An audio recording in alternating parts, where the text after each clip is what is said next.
Hello and welcome to another episode of The Stew with JT Brew on the Dynasty Pros Football Channel. I'm your host, Justin Taylor. Today in The Stew, we're discussing week one of the NFL season, and we're going to talk a lot about rookie debuts, seeing what we liked, didn't like, good with the bad, and kind of what maybe we are expecting in the future. Make sure to stick with us here. You're in The Stew. You up on trades and why you move, you ain't designed to lose. Find you jumping over seemingly nothing, racking up points, makes the game a little more fun to watch. Can drop release, we started with the mock draft and now we making a mockery of the leaderboard. Quite obviously not a scrub, so start an institute, make evaluations like a commissioner do. It's to the point your wife make you watch in a different room. Update your roster and pick and choose when you get some news. Not much that we enjoy more than sipping through, sifting through new statistics to make it to our end zones through different routes. Universities, institutes, down to homies who click in groups. I introduce you to the Stew with JT Brew.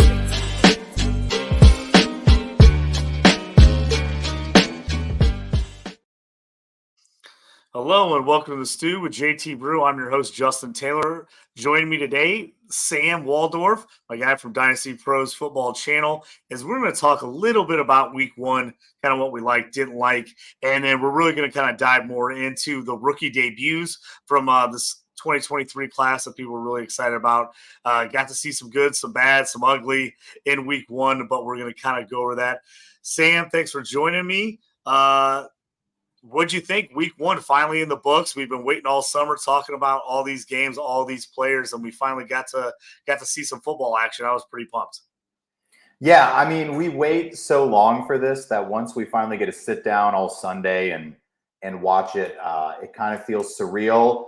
And then we are quickly reminded the stress and anxiety that comes with watching our fantasy teams and not rooting for your players to get hurt and the scores. And, you know, it's awesome to care so much about something that means so little on a surface level, but it also means so much to us in our hearts and just our everything, man. You know, that's the joy. It's the caring about the outcome. That's the joy of fantasy for me. Yeah, there's some highs and lows for me as a Colts season ticket holder and a Steelers fan. Two pretty brutal losses. Also, I live in Illinois, so Bears country with all my Bears fans, and a brutal three games there for all the fans of those teams. We just got beat down in all those games, and surprisingly, the Colts looked the best out of all of them, which I was a little shocked about. But I tell you what, we always talk about it every year. Injuries are part of football. It's just what happens. Usually we get a little bit of time before we start seeing like season-altering injuries. Man, but there was a bunch in week one. Aaron Rodgers, J.K. Dobbins, the Achilles tears, guys getting injured left and right. I don't know if I felt like I've had more of a stressful first waiver wire run in a fantasy season than this year. Granted, I'm in a million leagues this year, so that also puts a little more stressor on it. But I felt like I was in there. I had a ton of J.K. Dobbins. I don't know about you, but I had a ton of guys with injuries. Even guys like Evan Hull from Indianapolis, I thought I was going to get some play out of. He quickly went to IR. A lot of guys with the new IR rule in the NFL, with them being able to go on IR for 4 weeks and not have to be out, 8 weeks for the whole season. Teams are a lot more quickly putting guys on IR than they were in the past. But yeah, I had got on there and I was trying to pick up guys everywhere because I was like, I know I need help in a lot of leagues. What about you? Yeah, for sure. I mean, definitely with the Dobbins sentiment, man. Like, I love J.K. Dobbins, and I just feel so bad for that guy working for his contract all off season, and just to go down week one, like you said, it almost felt just like surreal sitting there being like, he can't actually just be out like already, can he? And just then, like you said, I felt so ready to go on the waiver wire because not only were there guys I wanted to add, but I was having to replace J.K. Dobbins, or people are replace Deontay Johnson. There are decisions already being made, so it just put a big emphasis on trying to get some of these guys on the waiver wire that we're hoping can keep their roles instead of being just a 1 week flash. Yeah, and that's the other crazy thing is when the injuries happen this early, we haven't had a lot of time to look and see who might be that second guy, who might be the next up. We saw some guys play, But I'm sure a lot of these coaching staffs didn't expect to have to play all these guys. They probably didn't have a huge game plan set.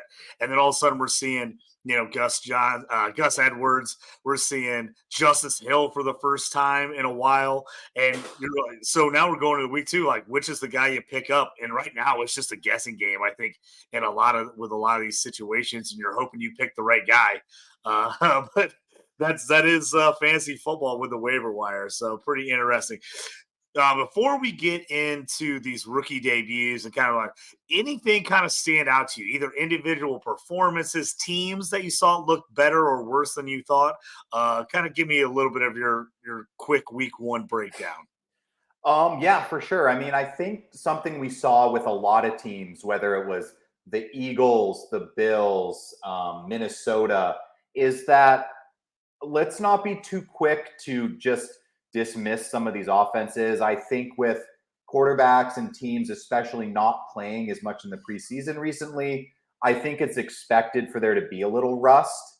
So, I mean, the Bengals, first add that right on. But um, I know it's really easy to react and overreact to week 1, but I think stay the course with a lot of guys.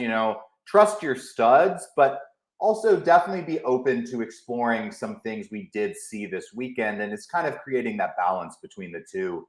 Loved what I saw in San Fran. I think Brock Purdy is the perfect player for that offense.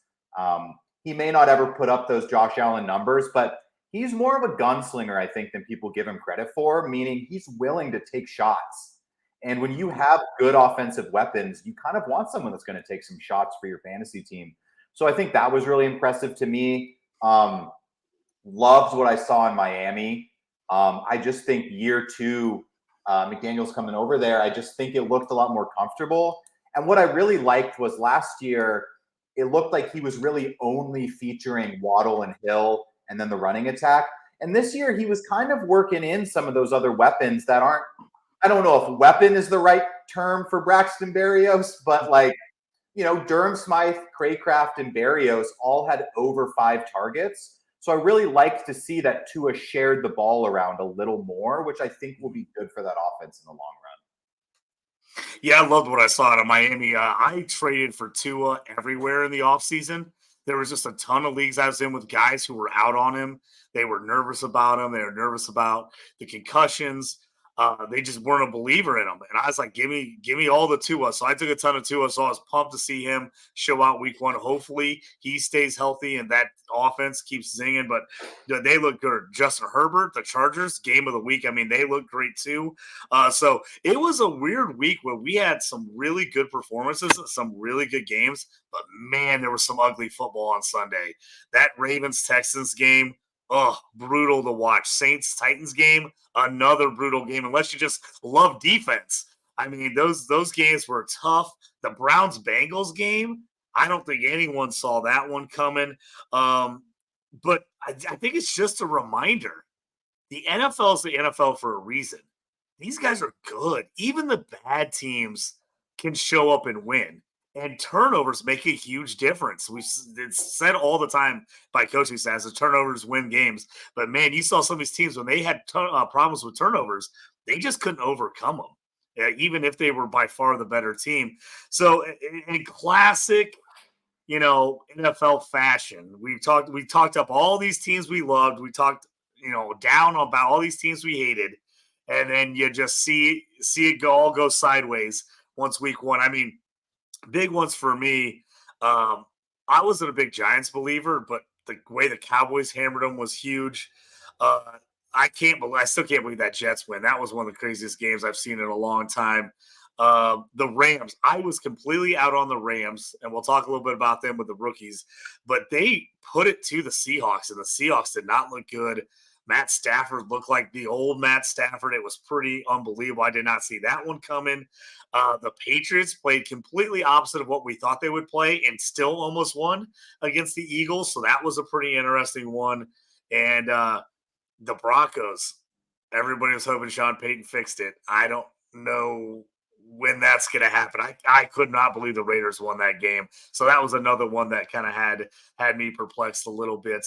But yeah, it was it was an interesting first week. So now as we'll talk a little bit more about some of these games as we talk about some of the rookies on our list. But let's jump in one of the big games everybody kind of wanted to see. Let's start with the QBs.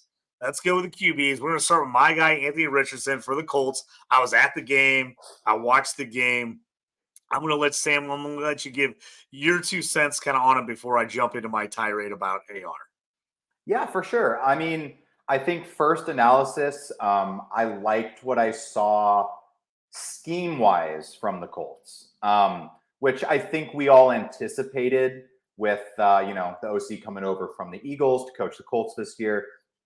Seemed like a pretty normal transition from developing Jalen Hurts to developing Anthony Richardson, right? I loved the inclusion of the wide receivers. I felt it was cool to be able to see Josh Downs get a couple catches in that first game already. I loved the short pass to Pittman on, for the screen for his big play. I do think you can definitely tell of course they miss Jonathan Taylor, but wouldn't it be nice to just have even a league average running back there, let alone someone who is really good? I do think my first takeaway is Anthony Richardson, man, learn to get down, because that dude was taking some hits he's big. He really is. He runs like Josh Allen almost. Like he's got that kind of size to him when he runs. And it's like, you just don't have to take those hits on your legs. Get down, live another day. This is not a Super Bowl season for the Colts. Like, you do not have to be that guy this year. But I think in general, I thought it was a good building block for the Colts offense. They're obviously not fully there, and it was week one. But in general, I liked what I saw out of Richardson. I think it's similar. I think it's what we expected, right? I no one thought he was going to come in and just light the world on fire, but he looks like a good athlete, and he definitely was looking in the right places to throw it. He just didn't always hit the throws every time. Yeah, I agree with this. So kind of my analysis of the game, I actually was pretty impressed with him. I thought he played pretty well under the circumstances. They had zero running game. I mean, zero running game outside of AR himself. I mean, Deion Jackson, 13 carries for 14 yards. Jake Funk, 2 carries for 10. Evan Hall, 1 for 1. I mean, they were getting no push up front. They had 4 times on 4th down they got stopped in this game. 4th and short every time. I'm like, there was one play that they definitely did not figure out from the Eagles was how to do the Jalen Hurts rugby push from behind, because, man, they missed on 2 4th and inches with a 250-pound quarterback. I was losing my mind. I was like, how do you not get that first down there? And it's like AR just fell. It was great. It almost was like he had never run a QB sneak. And if that's the case, they got to get rid of that, and they just got to call a set run play. But it's like he took the snap and just like fell on the backs. He didn't even turn his legs. He didn't look for a hole. And so I was like, that's something they're definitely going to have to work on, because it was a huge factor in this game. They were beating Jacksonville. They could have won this game. And not having JT was huge, because when they got up in the 4th quarter, they didn't have any running game to try to like take any pressure off AR, and he had to throw, or they just ran up the middle for a 1-yard loss, and then they punted. So I thought he was more accurate than I thought he would maybe be. I mean, 65%, 24 or 37, I was pretty impressed with. We know he throws a good deep ball. Those short passes have been his problem. He really looked like he was thinking about those short passes a little more in the game. He was a little slow on the release on them, but it was like almost like he was taking his time to make sure he was being accurate with them. And I thought he looked better than he did in the preseason. Got a touchdown run, got a touchdown pass. I hate to say it. Like you said, he needs to get down on some of these runs, but they're going to need to set up more runs for him. They did not have a lot of set running plays for him at all.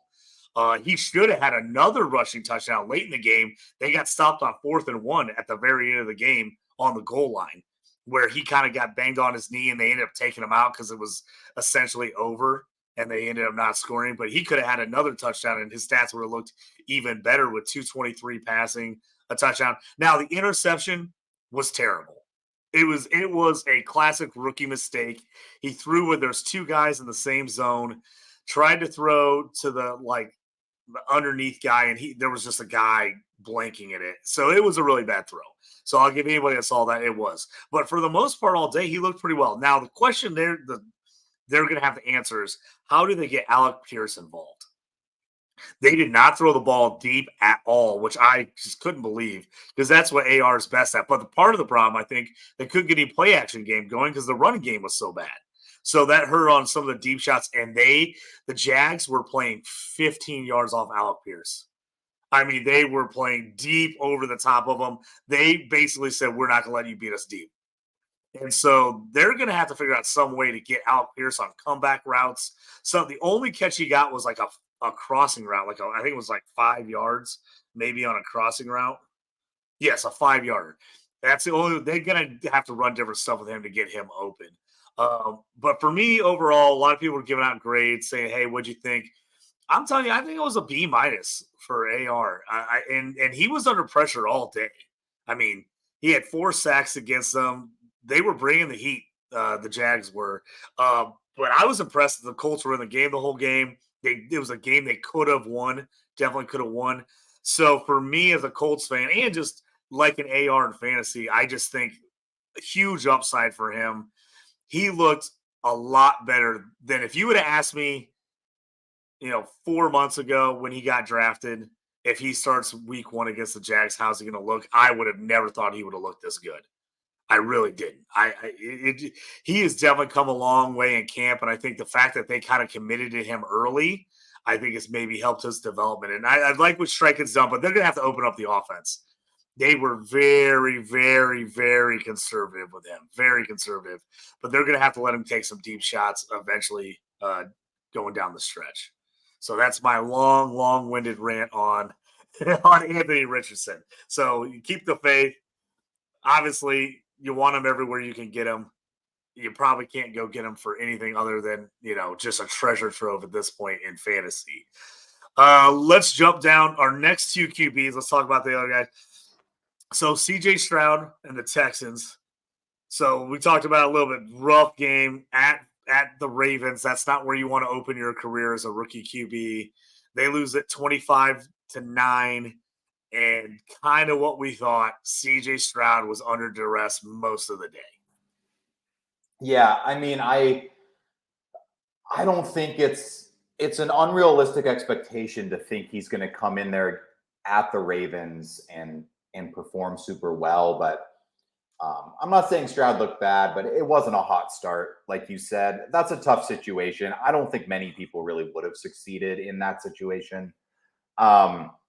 That offense just looks rough, man. Like when you're nothing against Robert Woods, but when you're leaning on Robert Woods as the only thing moving the chains, like he just needs anything out there. Like it looked like that year 1 Trevor Lawrence team where you're just like, dude, there is no one to throw this ball to. And Dameon Pierce looked fine, but with that game script, the O-line didn't look too great.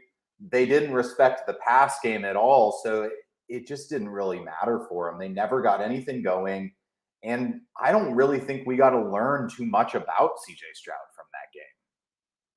Yeah, I still like CJ Stroud. I'm a believer in Stroud. My biggest issue was him going to the Texans, really. He was a guy I thought would have been great in Indy.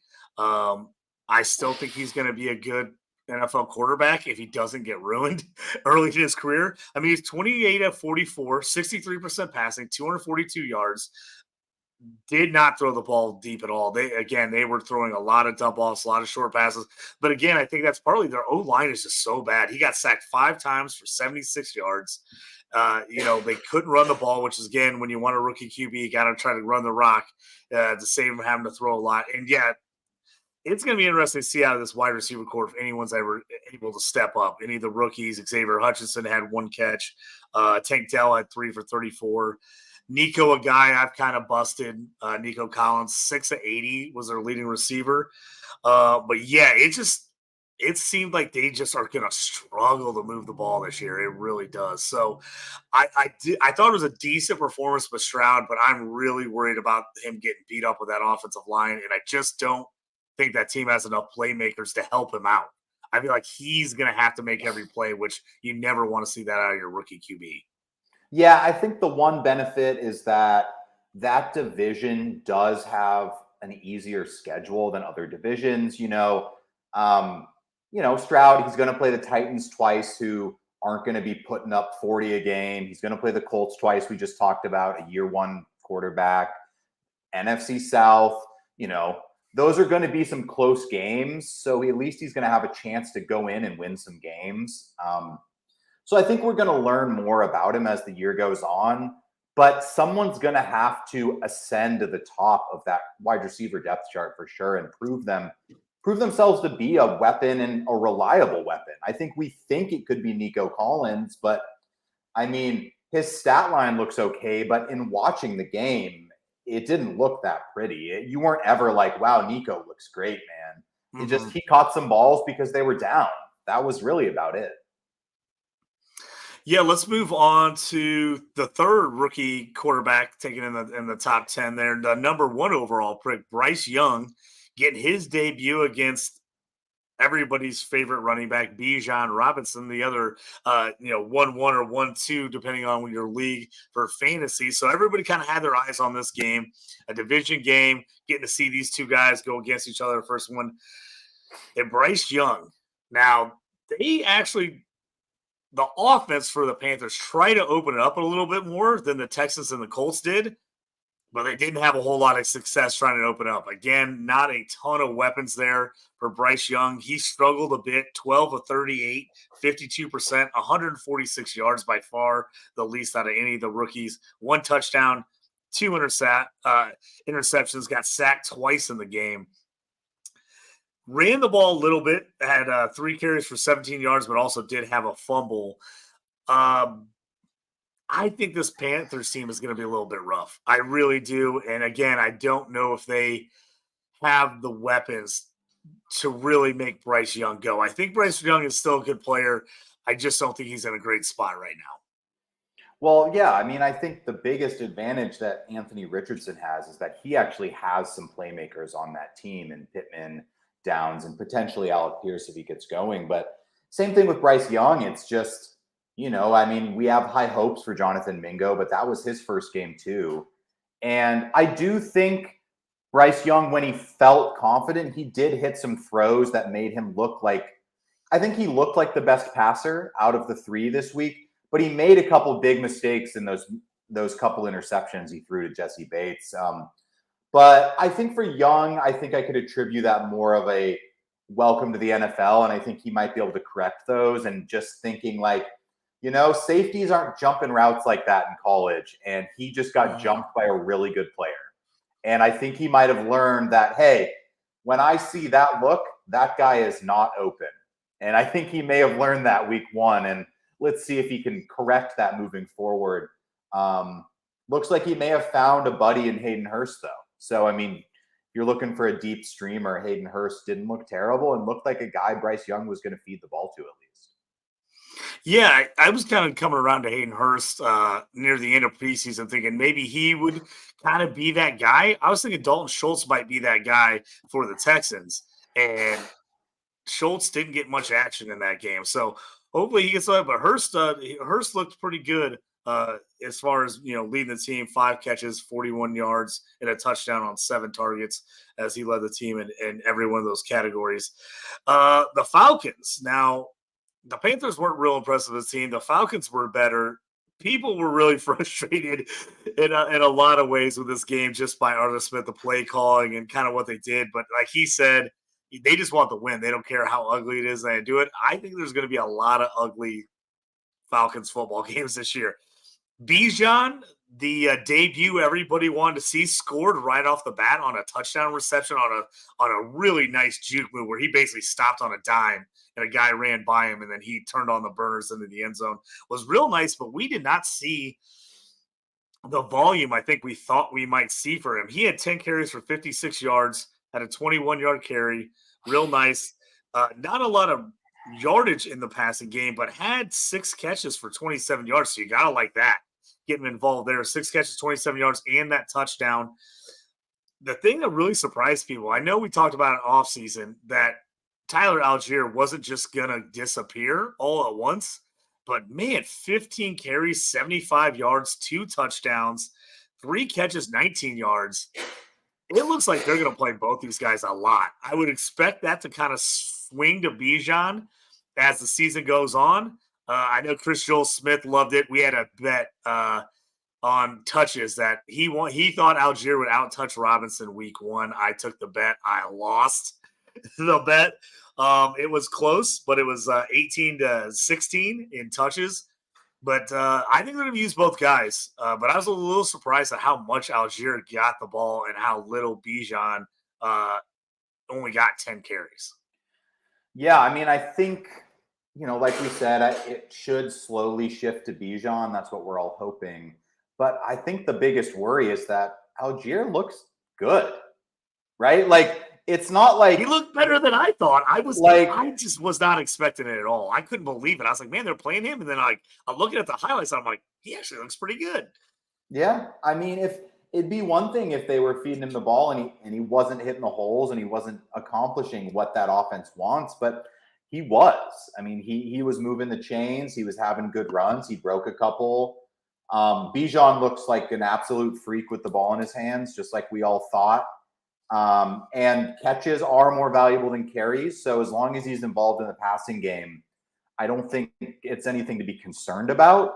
But, 1-1, you're definitely hoping for a guy to have a workhorse role, not be the 1A, 1B kind of guy.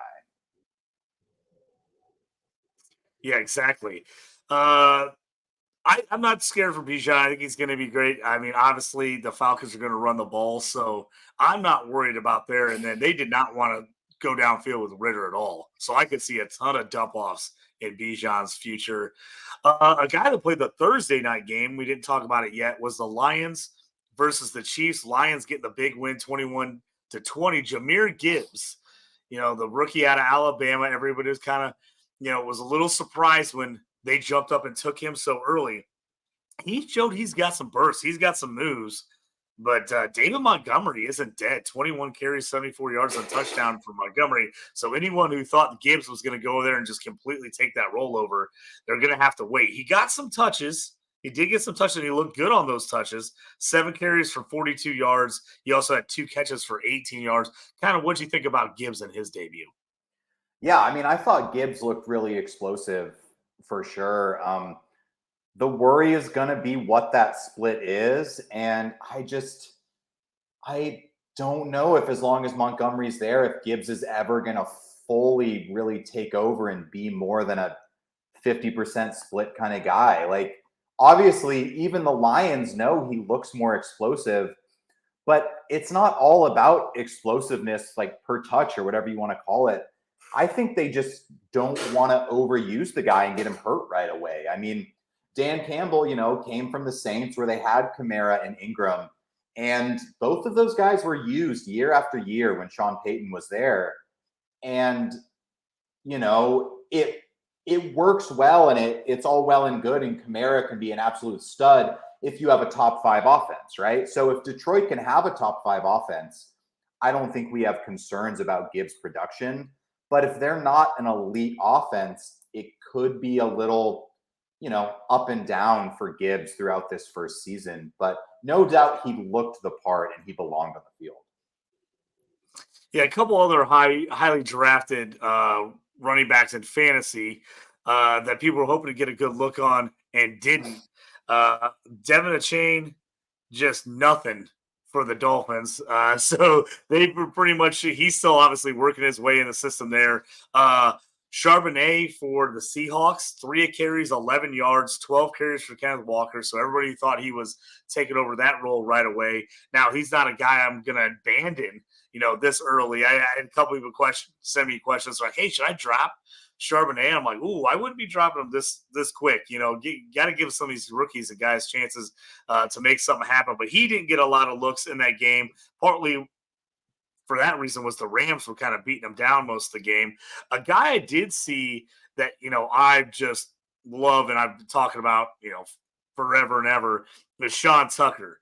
Obviously the situation with the heart issue and he missed the combine and he ended up going undrafted, but got picked up on a good undrafted salary contract, excuse me, for the Buccaneers. I wanted to see if he'd get used at all. Now, Rashad White was obviously the guy, but Rashad White wasn't great. 17 carries, 39 yards, 2-3 a carry. Tucker got 5 carries for 15 yards. Now, nothing to blow you away, but he also caught 2 passes for 9 yards compared to the White's 2 passes for 10. This is a guy I want to keep an eye on. Now, I've got him all over the place. But he's out there in your league. If you're not in a league with me, he might still be out there. I grabbed him everywhere, but I think he's going to work his way in to more playing time and maybe more of a first or second down role with this Buccaneers team, and Rashad White maybe moving himself back to more of that third down role that everybody kind of thought he was going to be coming out of college. Everybody kind of on the offseason like, hey, he's going to be the bell cow without Leonard Fournette there. I just don't trust that. So if you got space and you can make some room on your roster, even if you're in a redraft league, I think Sean Tucker's going to have some value coming down the stretch here. Yeah, I mean, I like Sean Tucker. I'm rooting for the guy. I'm not a Rashad White fan at all. I think the one concern that I would have is they were in that game basically the whole game, and even Rashad White didn't do much. I just might be concerned about even if Tucker can work his way up to 50% of the running back touches, what is that really worth if the Buccaneers can't produce on the offensive side of the ball? But like you said, I mean, if he's on your waiver wire, if it's a cheap cost, I got nothing against, offenses change. And just because the Bucs are a certain way this year doesn't mean that in the next couple of years, a quarterback change or a system change or anything couldn't change the value and production of some of these players. Yeah, I know we talked about the Texans Ravens game with CJ Stroud, but let's talk about Zay Flowers. One of the more impressive debuts for a rookie.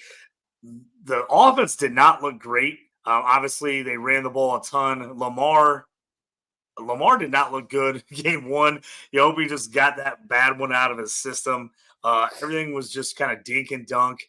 But Flowers, 10 targets, 9 catches, 78 yards, caught a 21 yarder. Most of the stuff a little bit shorter, but I was impressed. I mean, if you were a Zay Flowers guy going into the offseason thinking he had a chance to be their number one, he clearly looked like the number one, especially with no Mark Andrews in the lineup for the Ravens. Yeah, I think what you just said is the most important thing to keep in mind. No Mark Andrews. So I don't think I want to jump to any huge revelations about the Ravens offense watching a game without their best offensive weapon. But like you said, Flowers definitely looked like the best wide receiver on the team. And that's really what matters if you're going to tout Flowers as the guy to have there, right? He just threw him the ball, man. It was screens, it was short passes. They took shots for him. He looks like a good player. If he can stay healthy, I think he's going to be a very good PPR wide receiver. We just need some passing touchdowns out of that offense. Yeah, like I said, if you've got Flowers, I like him. I think he's just going to improve throughout the year, and I think this Ravens offense is going to get it together. I think the passing game is going to improve as we get going. A guy I loved coming into the draft was my top wide receiver, Jordan Addison from USC. 6 targets, 4 catches, 61 yards, a touchdown, a 39-yarder, big one. Everyone kind of wondered, what he would do opposite Justin Jefferson. Justin Jefferson still got his 9 for 150. This team is going to throw the ball a ton this year. This Vikings team is going to throw the ball a ton. Jordan Addison to me is the wide receiver 2 on this team. Hawkinson, 8 catches, 35 yards. He's going to get some, but man, I just think you're going to see Kirk Cousins throw 40 to 50 times every game. So I think Jordan Addison is going to get a decent amount of that target share. I liked what I saw at him game one. I saw the explosives. The big touchdown was nice to see. I just think it's all up, going up at Jordan Addison from here on out. He's definitely in the best offense. So I think it's going to be the easiest for him to put up numbers year one. Just because, like you said, they're going to throw the ball. Their running attack looks average at best. Their defense isn't great. And they're going to throw the ball in that scheme. And he's going to have some space on the other side of Justin Jefferson. So I don't see any reason Addison couldn't be a back end wide receiver 2, high upside wide receiver 3 kind of guy. The other high wide receivers drafted, Quentin Johnston for the Chargers. Didn't see a lot of action. 3 targets, 2 catches, 9 yards. I think we kind of expected this, to come out. I don't think anyone thought he would start fast. And everybody kind of thought, hey, it's going to take an injury to one of the main guys in front of him before he sees it. So I'm not, hitting the alarm button just yet on Johnston. I'm not a huge fan of him in general. I wasn't a big fan of him coming out. I think he could be good in this offense because I just think Justin Herbert's really good. I think this offense is going to be good. But right now, he's just got too many guys ahead of him. He's a hole for me. I didn't get much from this game. There wasn't much to analyze, saying good or bad for him. It's just going to take time for him to get in there and make his way into the lineup. Well, the Chargers were dominating on the ground so much, we didn't really get to learn too much about their passing game, to be honest. I mean, Herbert looked fine.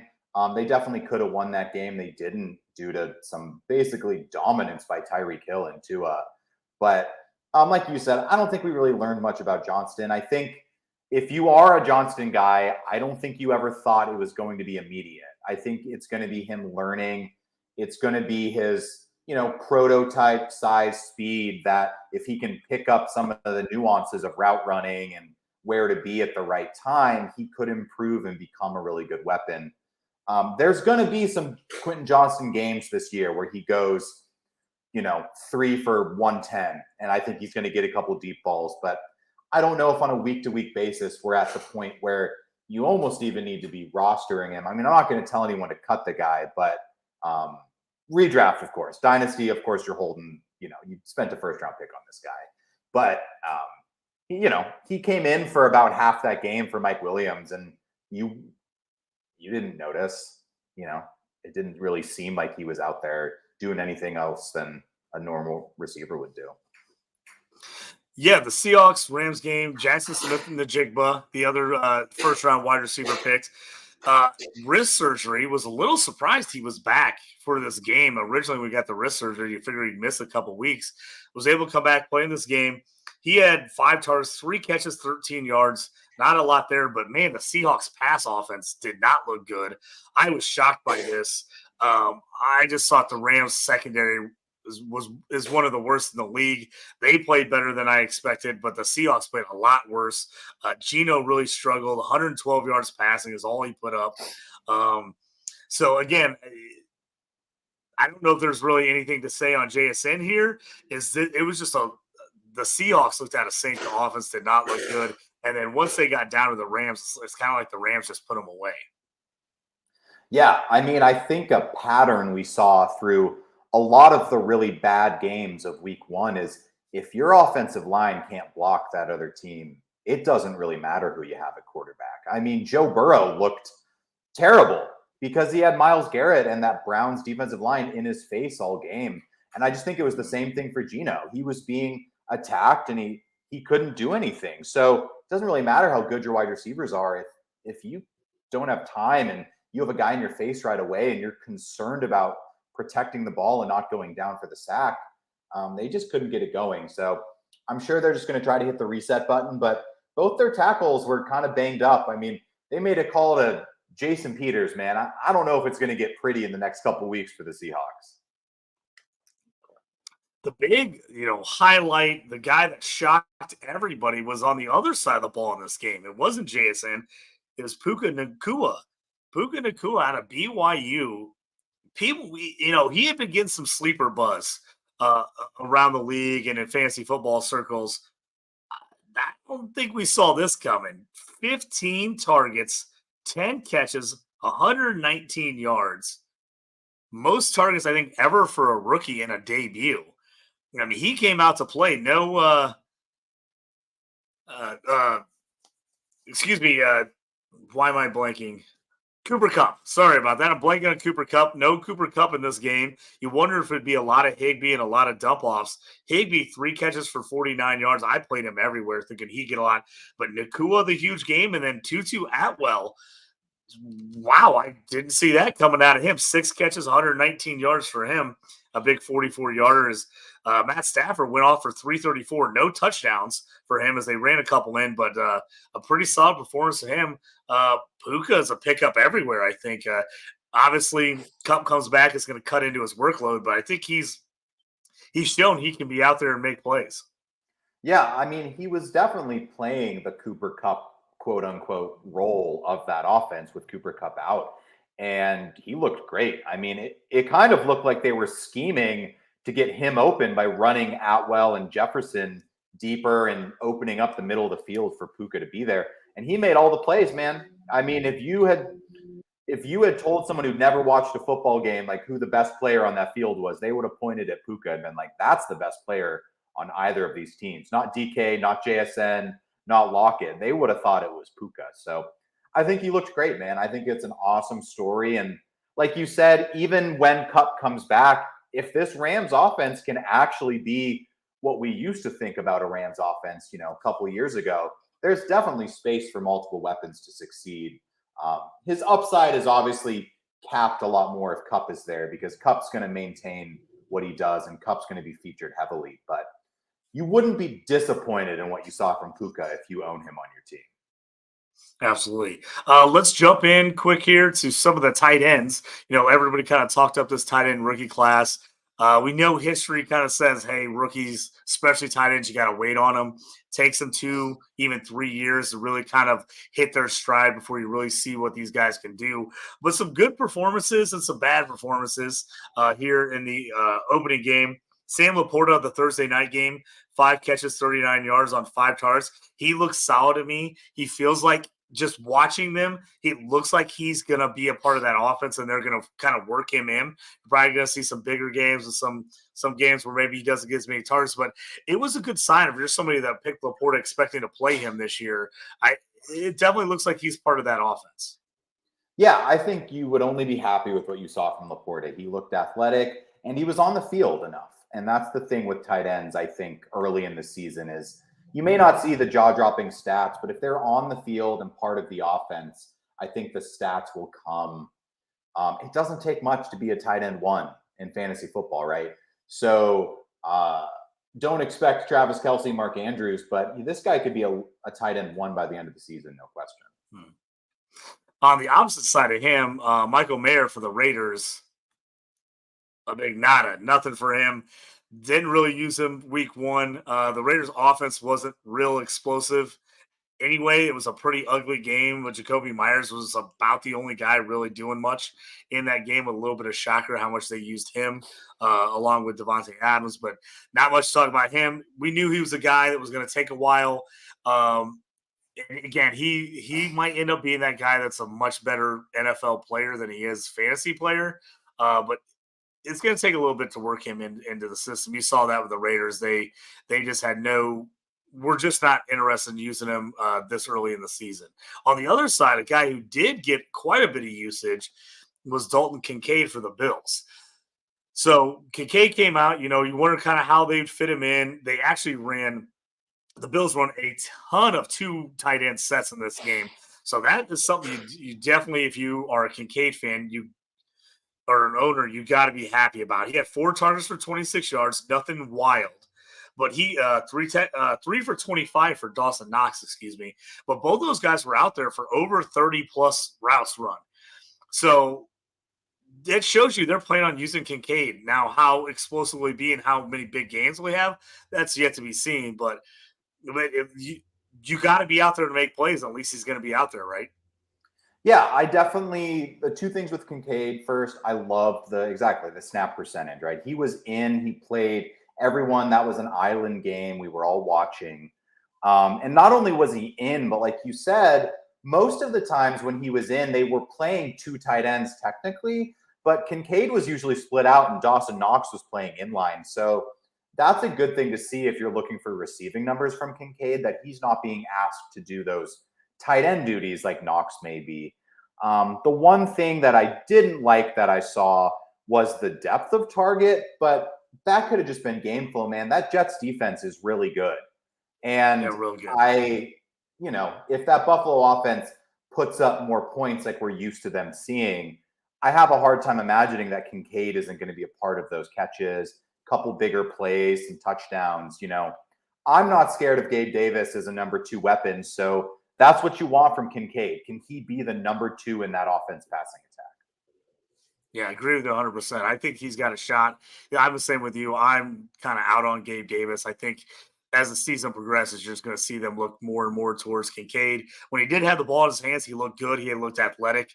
I was kind of impressed with that debut for him. I love the snap share. Another guy, a lot of people weren't sure about was Luke Musgrave, the Green Bay Packers tight end. Guy was hurt a lot in college, did not have a ton of film, but you know, the measurables are crazy for him. He had a great combine. 3 catches, 50 yards, 4 targets, had a 37-yarder. He showed some flashes. He showed some of that athletic ability if he can stay healthy. I think he's going to be a guy in the mix here for the Packers. And Jordan Love looked pretty solid. People were a little worried about what he would look like, but he looked pretty good for the Packers. And that definitely is a good thing for Luke Musgrave. Yeah, I mean, I'll just repeat what I said for the other tight ends, but any production from a rookie tight end week 1 is a good sign. The fact that he was out there means he at least understands enough of the offense to be playing. And I think Musgrave is an athletic enough player that if he can get 5 targets, I think he could be usable at tight end. So come week 13, 14, 15, Kincaid, Musgrave, Laporta would not surprise me at all if these are every week starters from the tight end position.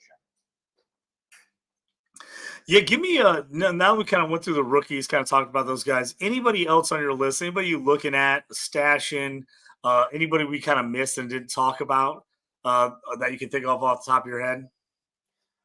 Yeah, for sure. I mean, I think someone that we didn't mention, I mean, he was a very popular waiver wire guy, so obviously a bunch of content out about him, but I thought Kyron Williams looked pretty good, to be honest. I think in watching that game, he just looked better than Cam Akers. And not only did he look better, but he played more. So I think the combination of those two things, if that can stay true moving forward, is a very good sign for him. So I think that was a good thing to see. Another thing I loved what I saw was Tajay Spears basically matching Derrick Henry's snap count week 1. Week 1 that happened, not week 12, not week 13. Yeah. Like week 1, I was watching that game and, third downs, Tajay Spears was in. Hurry up, Tajay Spears was in. Shotgun, Tajay Spears was in. He was everywhere. Now, the Titans' offense looked atrocious. So if they can get anything together, I think Tajay Spears could become a very usable player. But I was just very surprised at how much they used him already week 1. Yeah, I agree with that. I figured he would get in the mix. I did not think it would be this early. So maybe it's one of those things they're trying to get Derrick Henry a little less carries during the early part of the year, see if they can get him to last all season. But I thought that was definitely interesting. And it shows if Henry goes down, Tajay Spears is going to be a possible RB1 if that offense doesn't just completely fall apart. Another guy that I liked, I thought it had a really good showing and was Roschon Johnson for the Bears. So the Bears did not play very well, but when Roschon was in the game, you noticed him. He had 5 carries for 20 yards and a touchdown, and an 11-yard run was as long. He had 7 targets out of the backfield, 6 catches, 35 yards, so not a ton of yards on the catches. But the Bears, they didn't open it up much. They didn't throw deep much. They didn't do a lot of other things. I mean, Roschon, I think I like Khalil Herbert. I like Foreman. I think Roschon's going to end up taking that job sooner rather than later. So he was a guy, that I thought kind of stood out. I thought he would be good. I didn't think he would look this much better than the other guys this early in the year. Yeah, it'll be interesting to see how they start to phase him into the offense more. The one thing that I'm a little tentative to just anoint him as maybe as good as his stat line looked is that a majority of his touches came basically when they were losing by 20 something points. Whereas the first half, it was basically Khalil Herbert. And then Deontay Foreman was the second guy. Like Deontay Foreman was the second guy off the bench. So Roshan really wasn't in until the third guy and them being down by 20 points. So not to say that can't change. You know, most rookies get worked in slowly, but we'll just have to monitor it.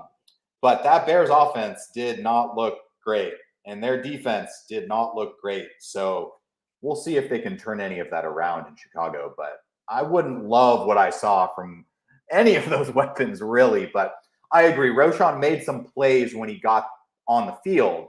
So if he can stay on the field, then I think he could be a productive player. Another guy I want to keep an eye on with the Deontay Johnson injury, not technically a rookie, but basically playing his rookie year because he missed his whole rookie season with an injury, was Calvin Austin for the Steelers. Small guy, but a ton of speed. Guy is a punt returner. They use him a lot of ways, like to give him the handoffs, do different things with him. I'm not sure that they can figure out how to use him productively, but with no Deontay, I have a feeling he's going to get in a lot more wide receiver sets, 3 wide receiver sets than he would have before. He ended up with 6 catches, 37 yards in the opener. Not crazy numbers, anything like that, but he's a guy I want to keep an eye on. He's maybe a stash or somebody on the waiver wire that I'm going to keep an eye out over the next couple of weeks and then see if it is him that they move into with Deontay Johnson out, or whether that turns into just a bunch more targets for Allen Robinson and George Pickens. But he's the guy I want to keep an eye on as well. I was going to say, man, if you were telling people to go pick up Allen Robinson, I was going to turn my camera off. I was not. I was going to be gone in 2 seconds if you were like, there's this guy I really like on the Steelers. His name's Allen Robinson. But with that being said, I did pick up Allen Robinson in a deep league just as a 0 fab guy because, like you said, someone might get some more catches there with Deontay Johnson missing, because Deontay Johnson is their most targeted receiver. So these targets are going to go somewhere. And I wouldn't call myself a Pickens hater. I think if he learns some more skills, I think he could be a really good player. But he's never going to be a 30% target share kind of guy. I think Pickens' role is going to stay the same. I don't really think he's going to change what he's doing. So there may be some more targets to go around. I think the biggest beneficiary may just be Pat Freiermuth, who just – I don't think he's ever going to be a top 3 tight end because it's so hard to be that good at the tight end. But, man, I just love watching Pat Freiermuth play, man. That dude just plays football. That's all I'm going to say. That guy, he took that hit. He went to the sideline. He came back in. He scored a touch. Like, he just looked like a football player and a great Pittsburgh Steeler. And Kenny Pickett obviously likes him, so – I think Freiermuth could get, if he could get a couple more targets, he may ascend even a couple more in the tight end ranks. Yeah, I definitely think he's got a shot to be a top 5 tight end for the next couple of years in a row. Now, does he get to top 3? Like you said, I don't know if he'll ever get enough target share for that. But he's just a guy I love. I think his skill set, we talk about, he's put up over 60 catches and 700 yards in his first and second years. So, I mean, those are just extremely, extremely productive first and second years for tight ends. And he wasn't even in good offense either one of those years. So now they can actually get the offense put together. Now, that's a big if. I liked what I saw in the preseason, but obviously they got hammered by the Niners. I also do think that people are underestimating the Niners. I think that might legit be the best defense in the league. They are really, really good. Yeah. So I as a Steelers fan, it's a tough loss, but I'm not going to totally, take everything and be like, oh, we're totally screwed. We're done for this year just because we got beat by my pick was for that. I actually picked them to win the NFC and get to the Super Bowl. So I can't completely lose it over it when you're saying, hey, well, we lost to probably one of the top 2 Super Bowl contenders in the NFC. Yeah, I think there were kind of 2 games, one from each conference, or not each conference, but one team from each conference where it happened to. And that would be the Cowboys-Giants game and the Steelers-Niners game, where it's like, we had a lot of hope and a lot of hype on the Giants and Pittsburgh offenses, thinking they may take a step forward this offseason. And I think both can be true. I think they had bad games, but I think they just ran into just absolute buzzsaw defenses that I don't think it really mattered. And I think both teams are just going to forget what happened. And I think the Steelers and the Giants are going to look a little more like what they looked like down the stretch last year. But I don't know if they're going to, ascend to be these top offenses, but even small improvements could be beneficial for both offenses' weapons. I appreciate you coming on, Sam. I think that's going to about do it for us. Talking about the rookies, we're going to obviously come back throughout the year, hit up some different areas every week. Talk about that. Obviously, be looking for Thursdays. Usually Thursdays and Fridays when I come out with my gambling lines for college games and NFL games. So always check that out, Sam. I appreciate you coming in, kind of breaking down week 1 and the rookies with me. Let everybody know where they can find you. Yeah, check me out on X, at Where's Waldorf. Happy to talk. Got a couple shows every week as well. Please tune into all of our shows, and we just want to help you win, man. So thanks for having me on, JT. Appreciate it. Yeah, absolutely. You can find me at JT Orange on X. Hit me up on anything on there. Always check out the Stew, all kinds of stuff here, but Dynasty Pros Football YouTube channel and Spotify and Apple Podcasts. We've got all kinds of content on there. We've got shows going, multiple shows going on a week. You can see me every Tuesday on the Devy Show. So if you're into Devy, into college football, we talk about all kinds of college football and Devy stuff on every Tuesday. So check that out. If you're an IDP guy, look for me on Fantrax. I have a new Fantrax article every Wednesday on IDP, and then also my rankings, IDP rankings and writings on DLF. So make sure if you're an IDP guy, check that out. Hit me up online, and I will be happy to speak IDP with you. Again, thanks, Sam, for joining us. You've been watching The Stew. May all your draft picks hit and the trading never quit. Check you guys later. Thank you. You up on trades and why you move? You ain't designed to lose. Find you jumping over seemingly nothing, racking up points makes the game a little more fun to watch. Can drop release. We started